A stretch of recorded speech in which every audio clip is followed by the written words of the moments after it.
Salmon bowls are criminally expensive, but I can show you one that only costs $4 to make. Today, we're making a salmon bowl on a budget. I'll show you how to turn an okay piece of salmon into a beautiful one, how to make a pan sauce that's full of flavor, and it's all for the price of $4. But first, who am I? My name is Xander Mason, and I love to cook. It's something I've been doing for years now, and I want to inspire you to try out my recipes. Now let's get to cooking. Now we're first going to cook our rice. In a rice cooker, I'm going to throw in 1 cup of medium grain rice. I'll then take it to my sink and wash it 3 times. Afterwards, I'll pour in 1 cup of water and give it a tiny sprinkle of salt. I'll close the door and then listen to the jingle.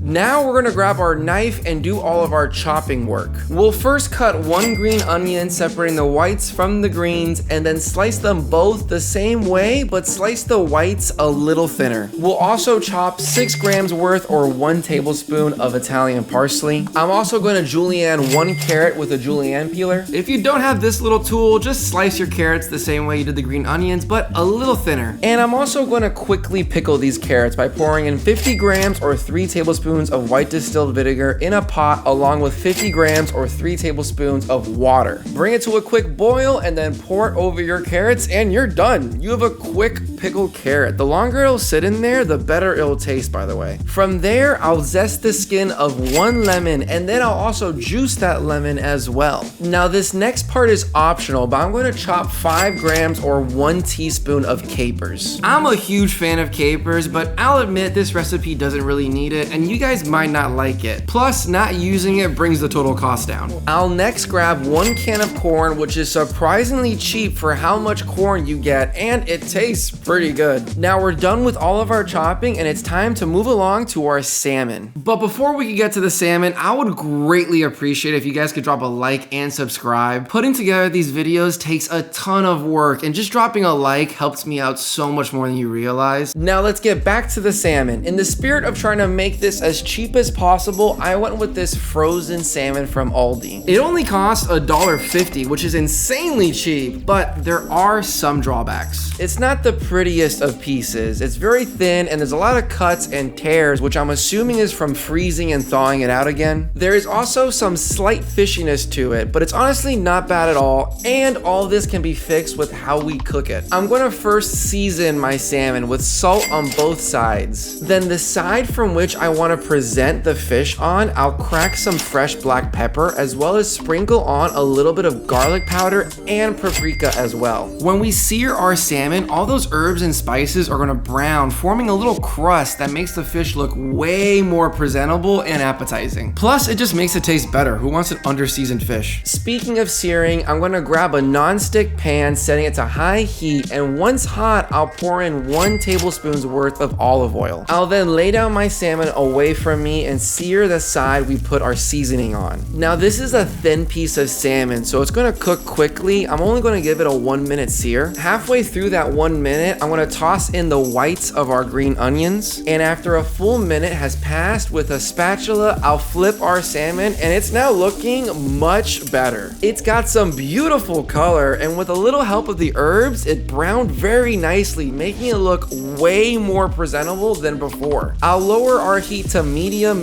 low, and from here I'm going to throw in all the rest of our ingredients. You should start with the butter, but I accidentally got a little ahead of myself here. Either way, in the pan goes lemon juice, lemon zest, butter, optional capers, and our parsley. Let it mix in together with one another and then baste your salmon for 1 more minute. And if your salmon's thicker, just keep basting it until it's fully cooked. When is it fully cooked, you ask? Well, that is when you get an internal temperature of 145 degrees Fahrenheit, which we have here. Now I'm gonna cut the heat and set my pan aside so that we may plate our meal. In a bowl, I'll throw in a nice bed bed of our rice. I'll then gently place our beautiful salmon on top of it, and then I'll nestle in our green onions, corn, as well as our lightly pickled carrots, and we're not done yet. That rice needs to soak up some flavor. I'm gonna grab a couple spoonfuls of our pan sauce and drizzle it over our salmon, letting it fall into the rice and absorb all of those flavors. And now you're done. You have an amazing salmon bowl that only costs $4.22.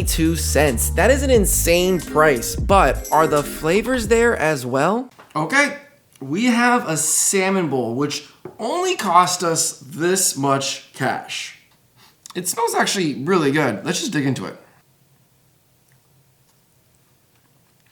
Oh yeah.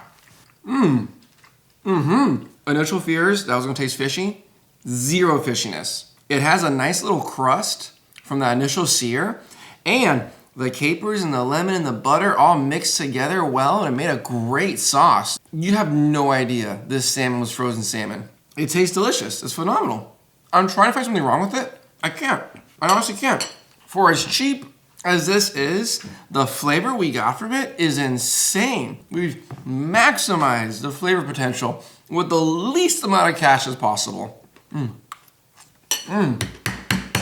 And there you have it. I hope you guys enjoyed this video. Please drop a like and subscribe. If you guys want to watch last week's video where we made a shepherd's pie, the link is right here. Thank you and have a wonderful rest of your day.